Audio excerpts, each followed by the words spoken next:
Hello দর্শক বন্ধুরা, আজ আমরা বানাবো উত্তর ভারতের ফেভারিট ডিশ রাজমা চাবল। সহজ সুস্বাদু আর পেট ভরে যাওয়া খাবার। চলুন রান্না শুরু করি। এবার প্রেসার কুকারে এক রাত ভেজানো রাজমা জল সিদ্ধ করে নেব। এবার এতে কিছুটা নুন দিয়ে দেবো। এবার লঙ্কার গুঁড়ো দিয়ে দেবো এবং 6টা সিটি দিয়ে দেবো।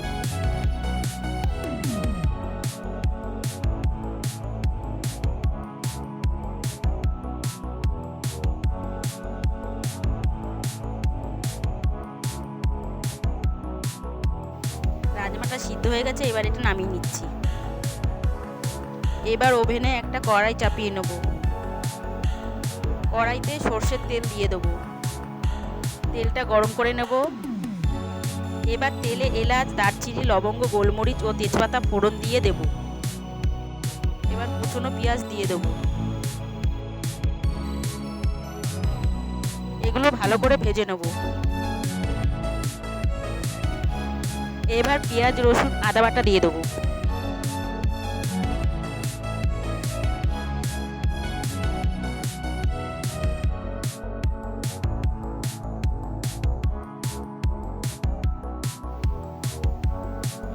এতে টমেটো পিউরি অ্যাড করে মিক্স করে নেব।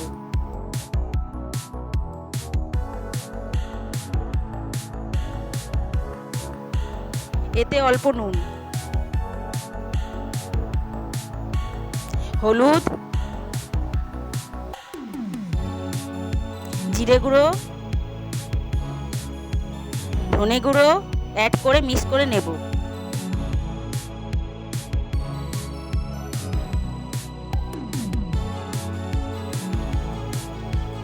এতে অল্প চিনি দিয়ে দেবো।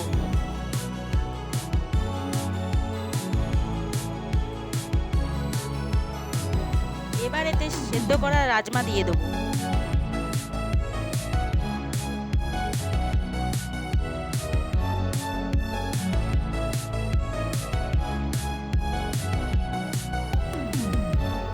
পরিমাণ মতো জল দিয়ে দেবো।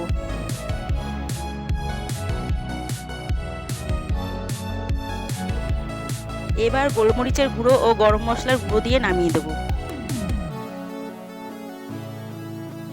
রাজমার কারি তৈরি।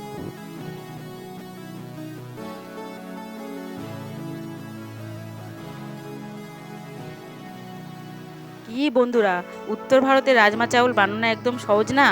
রাজমা চাউল খেতে খুবই সুস্বাদু হয়। এটা আমি পেঁয়াজ ও লঙ্কা দিয়ে সার্ভ করব। আপনাদের যদি রেসিপিটা ভালো লাগে তাহলে ভিডিওটি শেয়ার করবেন বন্ধুদের সাথে। ভিডিওটি ভালো লাগলে লাইক করবেন ও এরকম আরও সুস্বাদু রান্না পাওয়ার জন্য চ্যানেলটি সাবস্ক্রাইব করে পাশে থাকবেন। বাই দ্য ওয়ে, আপনারা দেখছিলেন সোমার রন্ধনশালা অ্যান্ড ভ্লগস। আবার দেখা হবে পরের ভিডিওতে। ভালো থাকবেন ও সুস্থ থাকবেন। ধন্যবাদ।